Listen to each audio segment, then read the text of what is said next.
¿Se ve?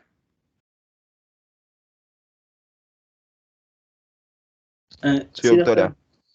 Ya, perfecto. Gracias. Entonces vamos a comenzar. ¿Qué es el control prenatal? El control prenatal va a ser cómo vigilamos y evaluamos a la paciente, a nuestra gestante, para prevenir, diagnosticar y tratar los factores de riesgo que puedan llevar a que haya una morbimortalidad materna y perinatal, que está muy en aumento en los últimos años. Hay ciertas características que son muy preguntadas en los exámenes de residencia. Un control prenatal tiene que ser precoz, antes de las 13.6 semanas. Periódico. Esta periodicidad también es importante saberla. Para que una gestante esté protegida, tiene que tener mínimo, según el MINSA, 6 controles prenatales. Para la OMS, 5 controles prenatales. De estas se hacen 2 atenciones antes de la semana 22, una tercera atención de la 22 a la 24 semana, de la semana 27 a 29 el cuarto control, de la semana 33 a 35 el quinto control y de la semana 37 a 40 el sexto control. Debe ser una atención integral, porque no solo la ve el ginecólogo o el médico general, sino también psicólogo, odontólogo, asistente social y otros especialistas, si fuera el caso que necesitara la paciente, ¿no? Endocrinólogo, cardiólogo.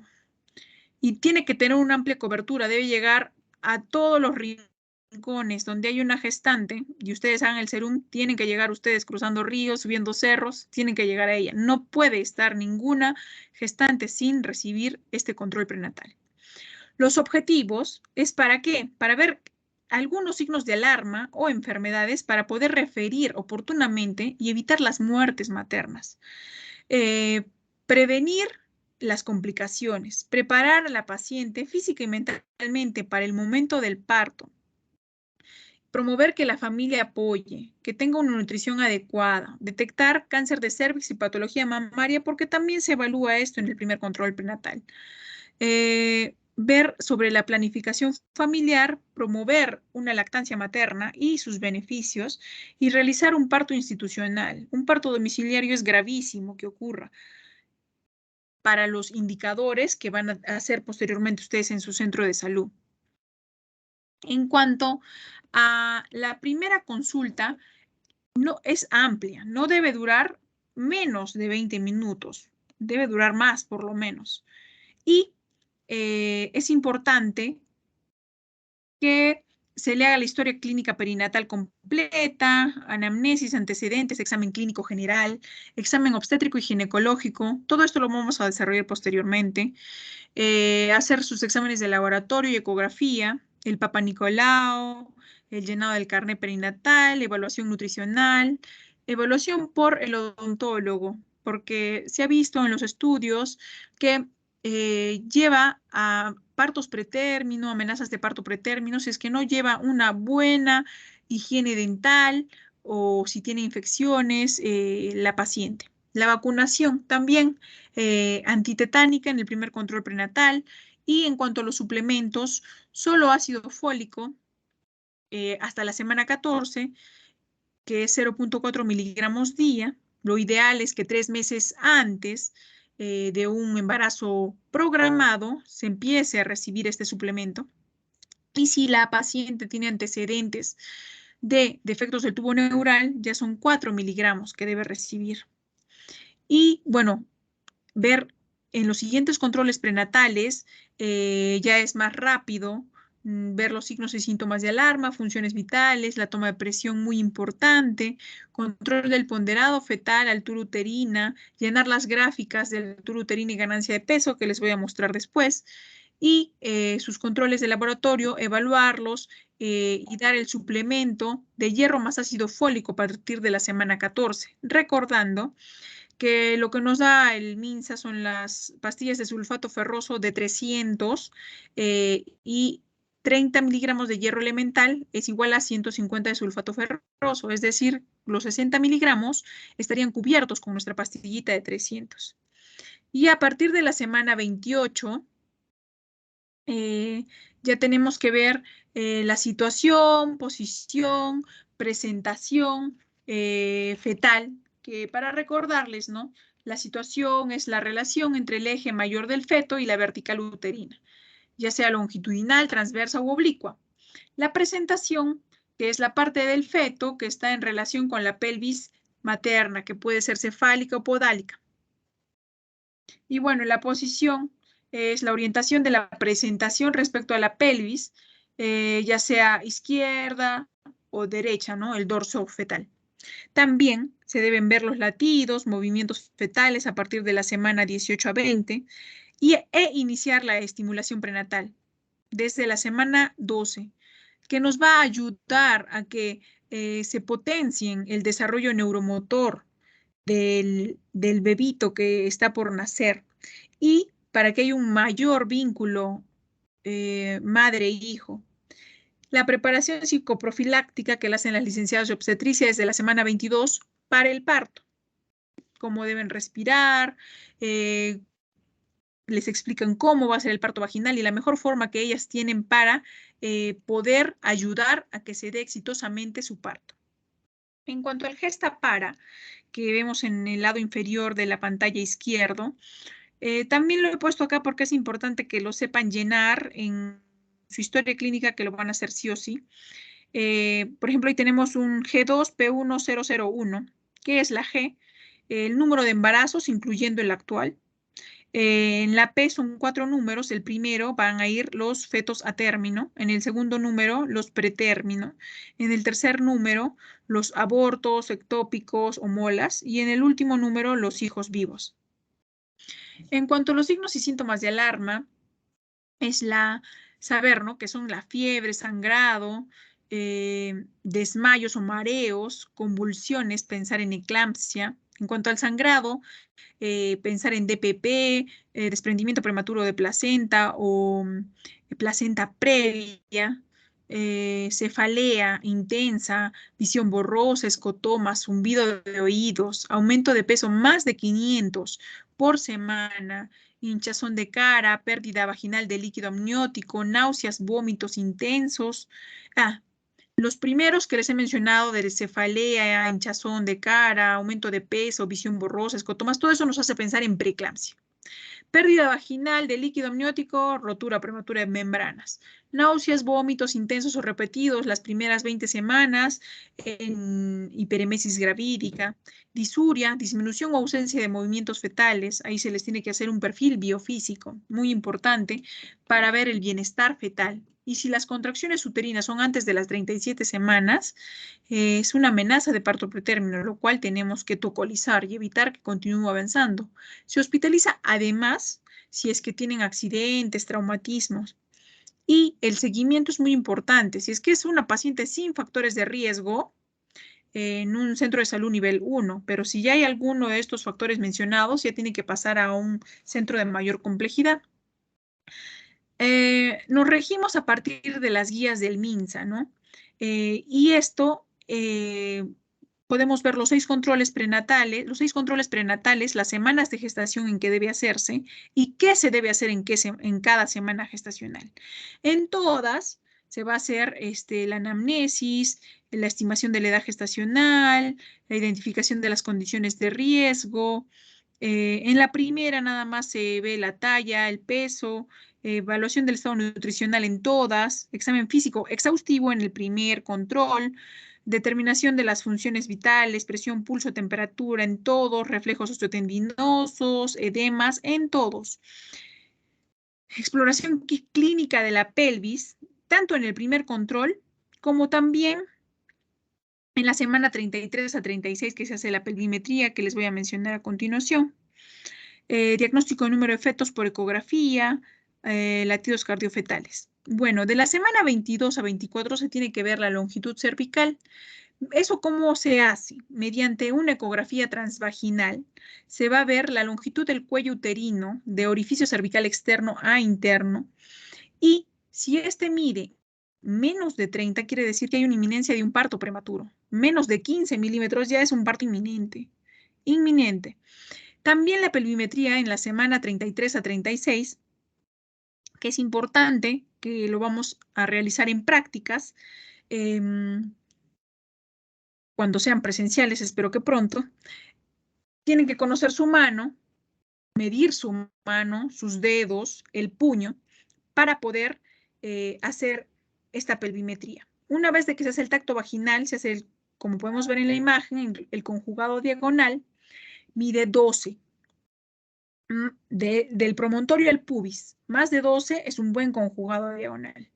El coxis que esté móvil, el sacro excavado, el diámetro biciático, las espinas, que también en el tacto se palpan las espinas ciáticas, el diámetro bisquiático, que es con el puño,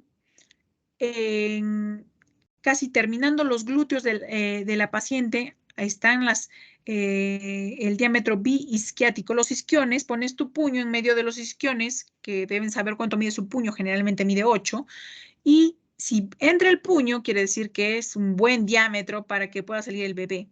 El ángulo subpúbico, también más de 90. En la imagen sí está graficada, que está debajo del pubis, con la mano del examinador tiene que medir más de 90. También se le hace un test no estresante. ¿Qué es esto?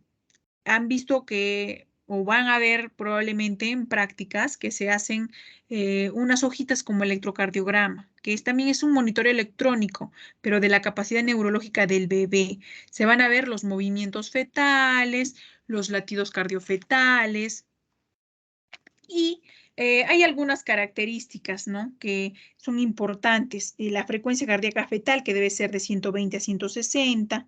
Ver la variabilidad, que es la variación de latido a latido, que debe ser de 10 a 25, eso es bueno.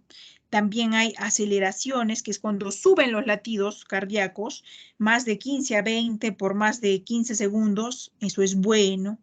Pero también hay desaceleraciones, y no todas son malas. Es la caída de los latidos, y que también debe durar más de 15 a 20 segundos y bajan 15 a 20 latidos. Y estas pueden ser precoces, tipo 1, que son las tempranas, que son sincrónicas con una contracción. En la parte de abajo del monitoreo son las contracciones, en la parte de arriba es la frecuencia cardíaca fetal. Si a la vez hay la caída de latidos con una contracción, que sería un tipo 1, que es cuando se comprime la cabeza, cuando estás bajando el bebito se comprime la cabeza con el cordón. Eso no es malo. Las que son tipo 2 ya hacen una dilatación, una desaceleración después de la contracción. Eso ya quiere decir sufrimiento fetal, insuficiencia de la placenta. Y también hay las de tipo 3, que vamos a ver que son inconstantes antes, durante o después de la contracción. Esto es bien amplio y bueno, en prácticas habría que tomarlo, porque todavía el tema tiene muchas otras cosas que tenemos que tocar. En cuanto al grupo de sangre, también es muy importante, porque hay gestantes RH negativas con el esposo RH positivo, entonces hay una incompatibilidad de grupo. Y es bien importante saber si es su primer embarazo, si es que ya hubo un aborto o hubo otro embarazo, para ver si están sensibilizadas o no estas pacientes. Para hacerles un test de Coombs en la semana 24, 28, para ver si están sensibilizadas y si tienen que recibir una vacuna anti-D. ¿Para qué? Para que en el embarazo siguiente la gestante no haga anticuerpos contra la sangre de su bebé y hasta puede morir el bebé. Hacen hidrops, fallecen. La determinación de la hemoglobina y hematocrito también muy importante, el examen de orina, la detección de la diabetes gestacional. Mediante el test de Sullivan, en la semana 24-28 se les da 50 gramos de glucosa a la hora. Si es que está más de 140, es positivo. Y si es así, se le hace la carga oral de glucosa, que se le da ya 100 gramos de glucosa, y se mide a la hora 0, 60 minutos, 120 minutos y 180. Y respectivamente hay valores, ¿no? 105, 190, 165 y 145. Menos de eso debería estar. Si es que es más, ya es una diabetes gestacional. Las vacunas, como podemos ver, la antitetánica ya se pone en la semana 14 a 21 y luego su segunda dosis un mes después. La vacuna para la influenza estacional también en la semana 22-24, solo en zonas endémicas la fiebre amarilla. Las que están permitidos son los toxoides, difteria, tétano, rabia. COVID también ya está en el calendario de las gestantes, que ya se puede poner desde la semana 12. La toma del PAP, la evaluación odontológica, muy importante. El bienestar fetal por el test no estresante que ya hemos visto. Se tiene que hacer la psicoprofilaxis y la elaboración de un plan de parto en el caso de gestantes que viven lejos del centro de salud. Es muy importante saber que la gestante hay que explicarle claramente que tiene deberes y derechos. Sus derechos es que su atención sea gratuita, sus suplementos sean gratis y que tiene que saber además que en sus deberes es que tiene que acudir a sus controles prenatales, cumplir con sus indicaciones que se le ha dado. Y acá están algunas fórmulas que nos ayudan para ver, por ejemplo, la edad gestacional. Este es en el caso de que la paciente no recuerde su fecha de última regla, porque para eso tenemos el calendario menstrual, y que no tenga una ecografía del primer trimestre, que es hasta las 13 semanas con 6 días, que con eso sí podemos sacar una edad gestacional exacta. Si no tuviéramos nada de eso, ya recurrimos a estas fórmulas. La altura uterina por 8/7 igual a la edad gestacional en semanas. La de Johnson nos ayuda para un ponderado fetal en lugares donde no tenemos ecógrafo. Ni la cinta, ahora venden cintas métricas para la altura uterina donde ya te dicen a tal altura, tal peso. La altura uterina menos N, si es que está encajado, menos 12, 11 si es que está encajado, 12 si es que no está encajado, por 155 más menos 100 gramos. Luego, la altura uterina, el pubis, si es que está hasta el pubis, de 12 a 14 semanas.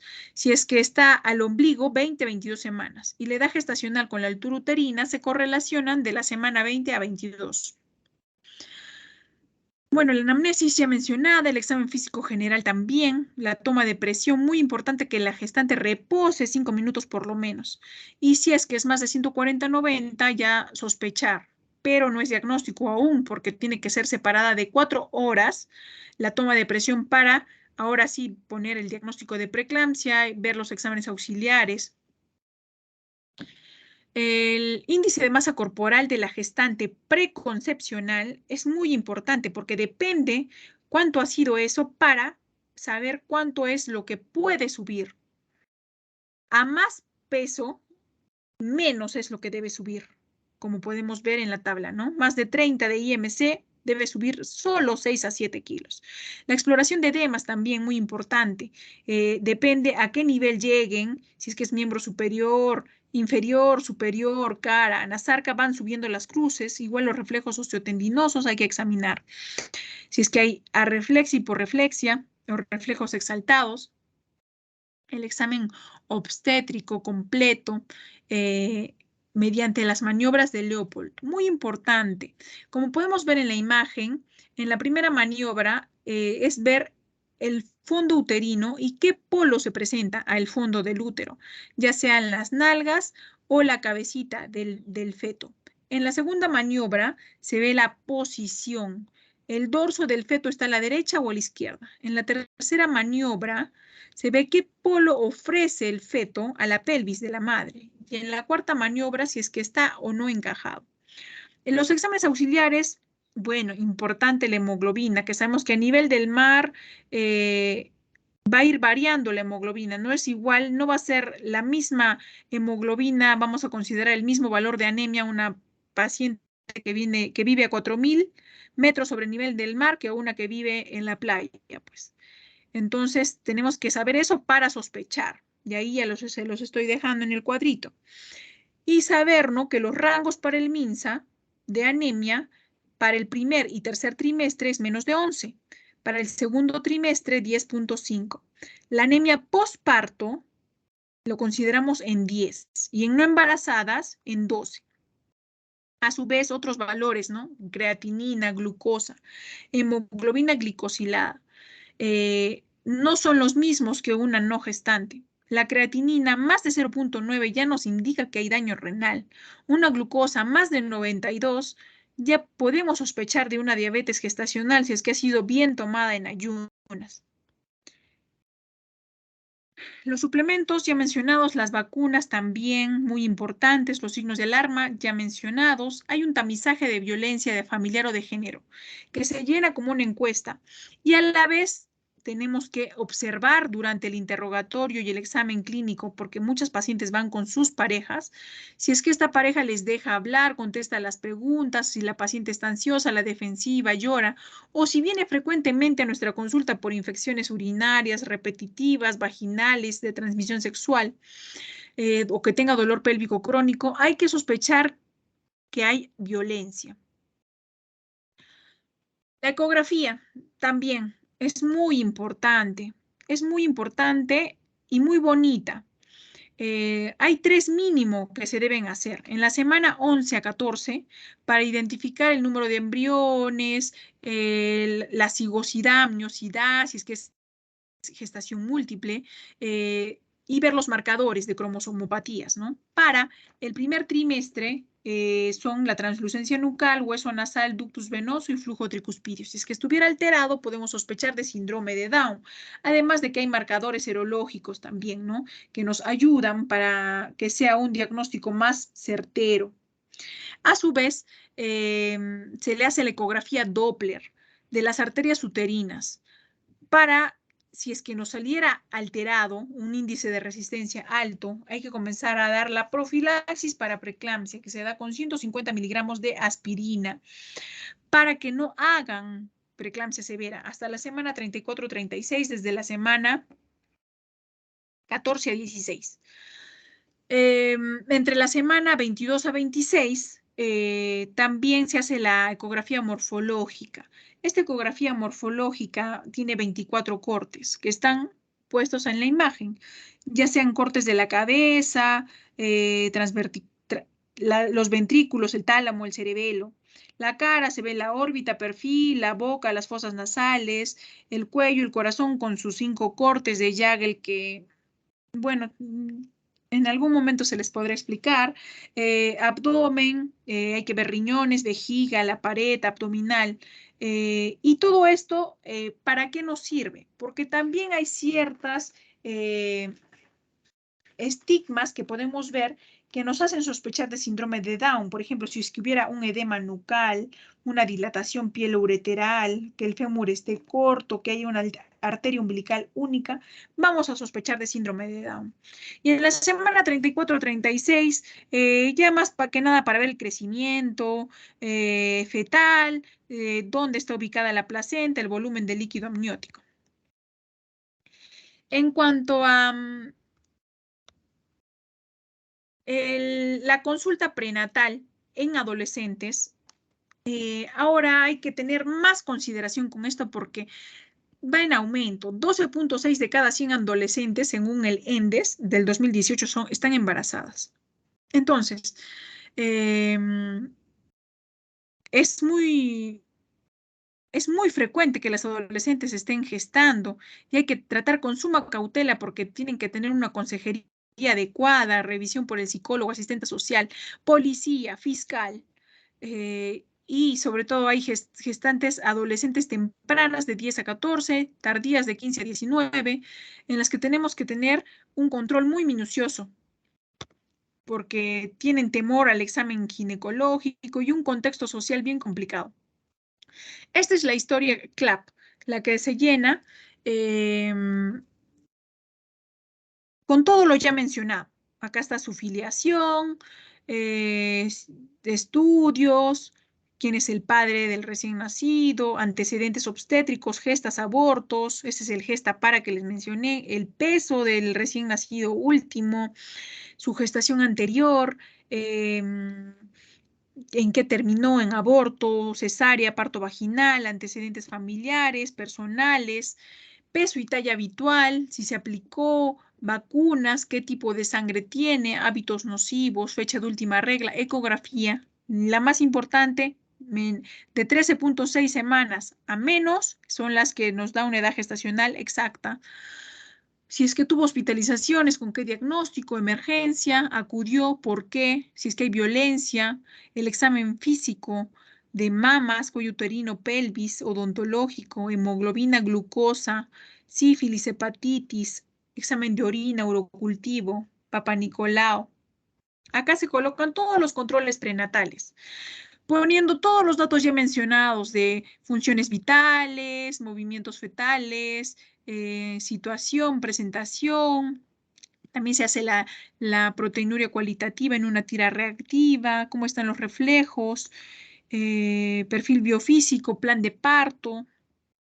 Esta es la curva de crecimiento del peso materno y de la altura uterina, que también nos puede llevar a que si es que pasan sobre los valores de 90 y 25 o de 90 y 10 de percentil, sospechar, si está subiendo mucho de peso, puede ser que haya riesgo de preeclampsia o diabetes gestacional.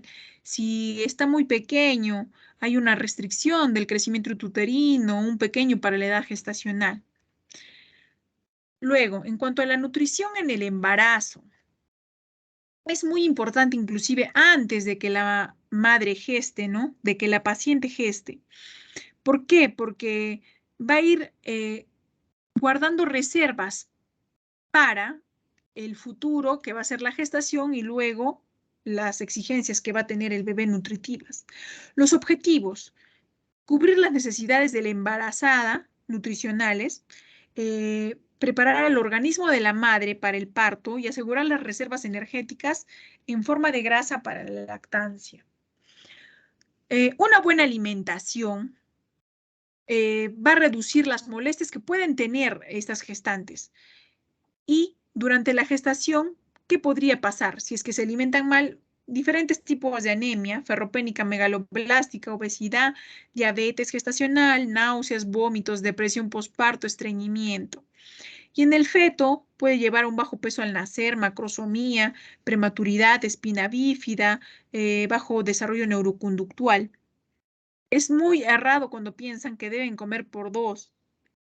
No, deben comer sano en varias porciones, en varias tomas y subir adecuadamente de peso. Para esto hay que recordar ciertas cosas que ya han visto en la fisiología, en los cambios del embarazo. Va a haber un gasto energético aumentado, sobre todo en el segundo y tercer trimestre. Va a haber un aumento del gasto metabólico en reposo, porque el feto se va a seguir desarrollando y va a haber aumento de la actividad de los órganos maternos, el corazón, circulación, respiración, porque además tiene que mantener a otro ser vivo. En cuanto a los cambios metabólicos, va a haber un aumento en la absorción y descenso en la excreción, que van a llevar a una mayor utilización de los nutrientes. Por eso usamos suplementos. Va a haber aumento en las reservas de energía, proteína y calcio, cambio en el metabolismo de carbohidratos y aumenta la disponibilidad de la glucosa para el feto. Recordar que en la primera mitad del embarazo hay anabolismo. Entonces, las hormonas esteroideas van a facilitar la lipogénesis y la síntesis de proteínas. Ya en la segunda mitad ya hay catabolismo. Ya acá actúa el lactógeno placentario con su acción antiinsulínica y va a favorecer a la lipólisis y a la hiperglicemia. También van a disminuir concentraciones en el plasma de calcio, magnesio, fósforo y fierro. Por eso necesitan suplementos. En cuanto al sistema gastrointestinal, la progesterona que hace que la relajación de la musculatura lisa intestinal se dé, por ende, la motilidad del intestino disminuye. ¿Para qué? Para mejorar la absorción de los nutrientes, pero esto va a conllevar a que la gestante tenga estreñimiento, náuseas, vómitos, cambios de apetito, reflujo, pirosis, hipotonía vesicular que le puede llevar a litiasis, que es muy frecuente en gestantes. Este incremento de las necesidades energéticas que en una no gestante era 2.200 kilocalorías, en el segundo trimestre debe aumentar a más de 300, en el tercer trimestre a más de 450 y durante la lactancia aún más, a más de 500. Y recordar que el aumento del peso de la gestante, que hemos visto según el índice de masa corporal, en quienes va a ir, el peso total se va a deber al feto en un 30%, a la placenta y líquido amniótico en un 15%, útero, mamas, aumento de agua corporal, aumento del volumen sanguíneo. Y bueno, acá en este cuadrito, el primero nos indica cuánto puede subir por semana en el segundo y tercer trimestre según su índice de masa corporal y el aumento de peso aconsejado, ¿no? Una paciente obesa que solo debe subir 5 o 9 kilos puede subir 200 gramos por semana, no debe subir más. En cuanto a las ingestas diarias recomendadas, ya después van a leer el cuadro ustedes detenidamente, son distintos entre una mujer adulta no gestante, una embarazada y una mujer lactante. Van a ir cambiando los requerimientos de proteínas, ácido fólico, vitamina C, D, calcio, hierro, yodo y zinc. Y en cuanto, este es un cuadro de los nutrientes que se deben consumir en el embarazo: carbohidratos, fibra, proteína, grasa, líquidos. ¿Qué alimentos lo contienen? ¿Y cuánto se debe consumir en el primer trimestre y segundo y tercer trimestre? ¿Cuánto se debe aumentar? En este cuadro son ya los micronutrientes, vitaminas y minerales que se necesitan: ácido fólico, vitamina D, B6, B12, vitamina C, hierro, calcio, yodo. ¿Y cuánto es el aumento recomendado y qué alimentos lo contienen? Y este es un ejemplo de un desayuno que debe tener una gestante, que como pueden ver es en varias tomas. Por ejemplo, en el desayuno la leche descremada, pan integral, aceite de oliva, a media mañana una fruta, un carbohidrato como el pan, queso fresco. En el almuerzo, un primer plato de verduras, puede tener algo de pasta o arroz o pan, no todos, carne o pescado o huevo o marisco, y todo en aceite de oliva y una fruta. A media tarde, yogur natural, cereales, fruta, y en la cena, muy parecido al almuerzo. Y a horas tempranas, 6 de la tarde, para que puedan pasar 2 horas y se pueda acostar. En cuanto a los más importantes, ¿no? El ácido fólico, que como sabemos ayuda al correcto desarrollo del tubo neural y al desarrollo neuroconductual del bebé, que está en las legumbres, verduras de hoja verde y en los zumos de naranja. Hay que suplementar no solo con pastillas, sino con alimentos. Ambos se complementan. El hierro, también muy importante, va a aumentar su absorción si lo consumimos con vitamina C y con carne o pescado. Frutas cítricas, kiwi, pimiento, tomate, lo tienen en la vitamina C. Y evitar consumir el alimento con hierro o la vitamina con alimentos ricos en calcio: leche, derivados, té, café, vino. El calcio va a favorecer su biodisponibilidad si es que se expone al sol la paciente. Sabemos que están en los lácteos, sardinas, enlatados, hortalizas de hojas verdes, frutos secos. Y es importante evitar la leche no pasteurizada, los quesos frescos, leche cruda. ¿Por qué? Porque pueden contener listeria. La carne también no debe consumirse todos los días, suficiente 3 a 4 veces por semana, que aportan proteínas, hierro, zinc. El pescado también aporta lo mismo y además omega 3, muy importante para el desarrollo neurológico del bebé, pero no hay que consumir los pescados de gran tamaño como el atún, el toyo, porque contienen mercurio. Y es importante que la carne la cocinen bien, que no coman carne cruda, porque hay riesgo de toxoplasma. En cuanto a los hábitos alimentarios, hay que tener ciertas recomendaciones, ¿no? La paciente tiene que comer en un ambiente tranquilo, ver formas de cocción sencillas que faciliten su digestión, como el vapor, plancha, hervido. Los alimentos como carne, huevo y pescado, eh, hay que cocinarlos bien para evitar infecciones como el toxoplasma, salmonella, campylobacter, E. coli. Agua, deben tomar por lo menos de 5 a 8 vasos al día. Y la sal moderada, sí pueden usar aceite de oliva, lavar bien las frutas y verduras. Y bueno, para conciliar el sueño, deben cenar poca cantidad. Un vaso de leche caliente puede mejorar que concilien el sueño y no acostarse rápidamente después de comer, por lo menos una hora debe pasar. Para el estreñimiento, beber 2 litros al día o más, tomar frutas y verduras diariamente, legumbres, frutos secos, 3 a 4 veces por semana, no sedentarismo, deben caminar y no tomar laxantes. Para las náuseas, deben tomar sus alimentos fraccionados, 6 a 7 tomas al día, masticar bien, comer lentamente, evitar acostarse rápidamente después de consumir los alimentos. Los líquidos fríos favorecen a los calientes para que no den las náuseas. Comidas como el arroz, pasta, papas son tolerados, así como pan tostado, cereales y galleta, sobre todo en las mañanas, la primera comida de la mañana. Evitar café, chocolate, alcohol, picantes, vinagre, frutas ácidas. Y beber entre horas y no durante las comidas principales.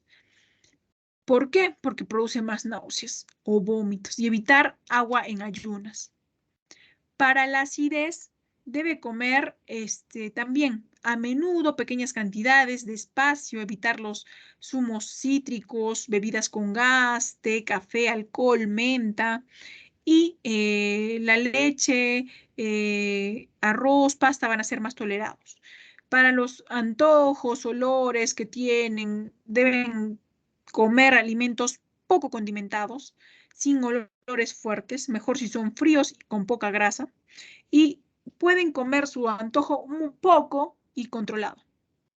Y también es muy importante que realicen un ejercicio físico moderado todos los días, que tomen sol y evitar todo lo nocivo, pues, ¿no? La marihuana, ¿qué hace? Que haya menos oxigenación y nutrientes en el feto, hayan problemas de atención, las que consumen cocaína tienen bajo peso al nacer, un desarrollo inadecuado cerebral. En la heroína, los bebitos nacen con dependencia. Tabaco, disminuyen los movimientos respiratorios fetales, hay un riesgo de parto prematuro y abortos espontáneos. Alcohol, puede haber retraso mental y síndrome alcohólico fetal. Gracias. Bueno, espero que les haya quedado claro.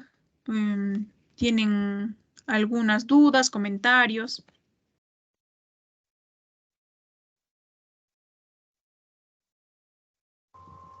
Todo claro, claro. Todo claro, doctora. Ya que bueno, me alegro que les haya quedado claro el tema. Es un tema muy importante, muy bonito.